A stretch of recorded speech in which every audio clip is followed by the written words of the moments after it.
Hello viewers, welcome back to my channel. आज के इस वीडियो में मैं बात करूंगा रिफ्रैक्टिंग टाइप टेलीस्कोप्स की डीमेरिट्स और फिर इसके बाद उसको ओवरकम करने के लिए हमारे पास में रिफ्लेक्टिंग टाइप टेलीस्कोप्स हैं।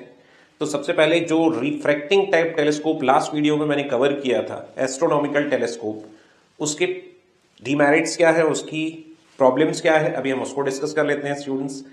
तो जैसा कि मैंने बताया था लास्ट वीडियो में कि एस्ट्रोनॉमिकल टेलीस्कोप का जो इमेज फॉर्म्ड है, अगर वो इमेज हमें विद हाई कंट्रास्ट चाहिए और अच्छी इंटेंस इमेज चाहिए, तो हमें क्या चाहिए कि एपर्चर जो ऑब्जेक्टिव लेंस है, उस ऑब्जेक्टिव लेंस का एपर्चर हमें लार्ज लेना पड़ेगा सो दैट कि लाइट गैदरिंग एबिलिटी उसकी जो है वो बढ़ सके।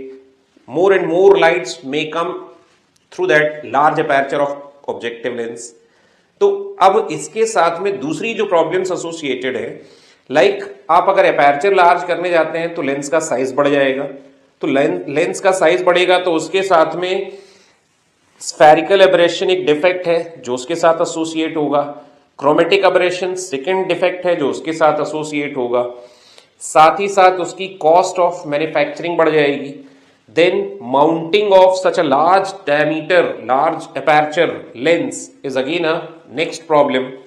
तो ये सारी प्रॉब्लम्स है जो हमें उसको फेस करनी पड़ेगी अगर हम इंटेंस फाइनल इमेज ऑब्टेन करने के लिए अपर्चर को बढ़ाते हैं।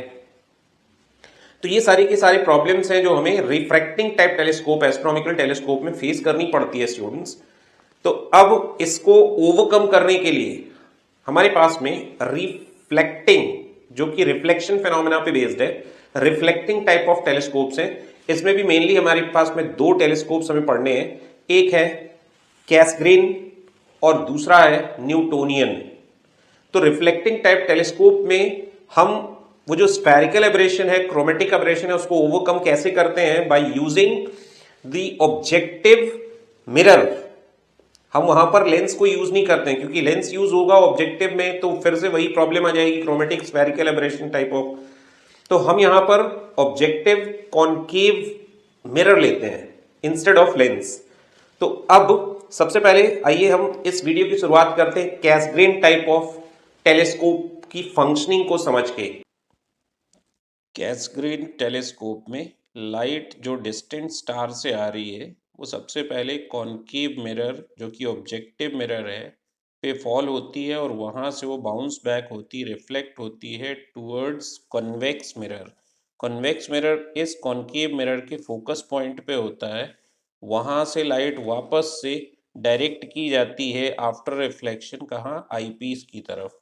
आईपीस उस डिस्टेंट स्टार की मैग्नीफाइड इमेज फॉर्म करता है।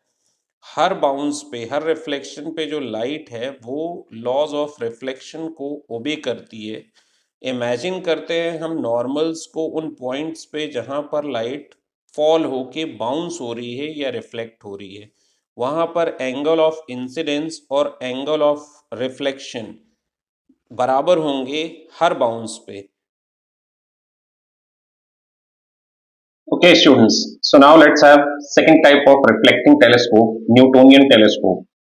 तो न्यूटोनियन टेलीस्कोप में जैसा कि स्टूडेंट आप देख पा रहे हैं, अभी हम सिर्फ बात करते हैं इसके कंस्ट्रक्शन की। तो कंस्ट्रक्शन पे आप देख पा रहे हैं कि हमारे पास में प्लेन मिरर है, प्लेन मिरर, और फिर इसके बाद में सेकंड है हमारे पास में आईपीस, और आईपीस के बाद में कॉनकेव मिरर है। सबसे जो इंपॉर्टेंट चीज है वो आपको ध्यान देने वाली बात है, कॉनकेव मिरर। तो ये जो कॉनकेव मिरर है स्टूडेंट, ये हमारा ऑब्जेक्टिव का काम करता है। और लाइट देखें, यहाँ से डिस्टेंट स्टार से लाइट आ रही है और वो लाइट ऑब्जेक्टिव कॉनकेव मिरर पे फॉल हो रही है, और फिर इसके बाद में ये जो लाइट यहाँ से रिफ्लेक्ट हो रही है वो लाइट कहाँ पे पड़ रही है?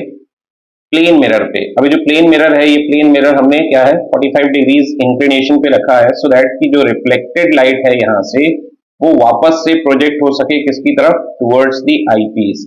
अब ये जो हमारा आईपीस है, ये क्या करता है? फाइनली आई पे इमेज फॉर्म करता है उस डिस्टेंट स्टार की, right? So this is the functioning. अब इसमें आप देखें तो मेन जो नोटवर्दी चीज है वो क्या है कि ऑब्जेक्टिव लेंस हमारा जो है वो यहाँ से रिप्लेस हो चुका है और ऑब्जेक्टिव लेंस की जगह यहाँ पर ऑब्जेक्टिव मिरर है जो कि कॉन्केव नेचर का है, जहां से रिफ्लेक्शन होता है following the laws of reflection. और फिर इसके बाद वापस से सेकंड रिफ्लेक्शन यहाँ पे हम प्लेन मिरर की हेल्प से इन रेज को वापस से डायरेक्ट करते हैं टुवर्ड्स द आईपीस और फाइनली हमें वो डिस्टेंट स्टार विजिबल होता है।